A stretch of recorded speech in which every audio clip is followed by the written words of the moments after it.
The Chatham House outing by your principal, Bola Tinubu, continues to elucidate reactions. Was it right to delegate answering of questions? Pardon me? Your principal, your reaction talking about the Chatham House outing where your principal delegated answering of questions to his team members. So I'm asking, was it right to have delegated answering of questions to other people? Well, let me, you see, I've heard all kinds of ignorant comments about this issue since it happened, but let me explain it thoroughly to Nigerians. When you go to Chatham House, you are not going to engage in a debate. You are not going to engage in an exercise where they want to test your oratorial skill, or they want to test how brilliant and how clever you are to answer questions. It is just how are you going to handle certain issues regarding policy issues and all that regarding your proposed government. Now, let me explain this. When you are asked questions at that level, you are expected to answer the question as president. What are you going to do as president? Not what are you going to do as candidates.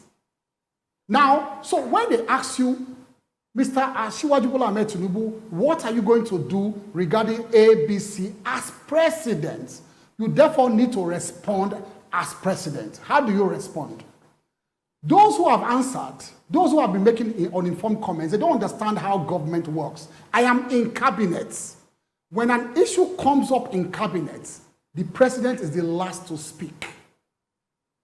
A leader, a good leader must hear the views of his lieutenants before he makes the last comment. So, even when memos come before Mr. President, when suggestions or proposals come before Mr. President, do you think Mr. President takes his biro and then in a know-all fashion, he just minutes on it and gives directives? He doesn't. He will minute it to the minister in charge or the head of the agency to hear their comments.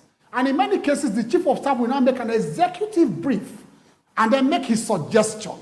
And then the president makes his final decision. That is how government is run. So when you ask an Asiwaju, for example, in a Chatham House, what are you going to do about oil theft?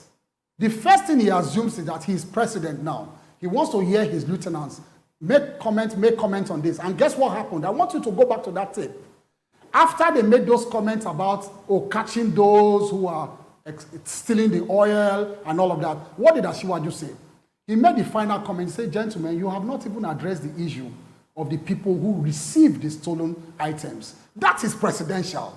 Because he's now making a final decision on it that he thinks that we need to pay attention more to those who receive it, because there cannot be oil theft without the people receiving it. That is what he said in Chatham House. So he was acting as president. Now listen, I've heard all kinds of ignorant comments. I see them online saying that, so when you are a medical student, for example, and you are asked to come and answer questions about how you are going to carry out an operation on a patient, you are going to call on that medical student to answer. You are comparing oranges and apples. Being a medical student and that scenario you have just mentioned is not the same as being president. Because if you are a medical student or a lawyer or a student of anything, you are asked questions, you are expected to answer it yourself. But as a professional, but the president is not a professional. I want to repeat it again. They can go and make fun of it and make memes out of it, but the president is not a professional. The president rather listens to professionals. All right, but some persons said it could have... Because the president cannot be an expert in all areas.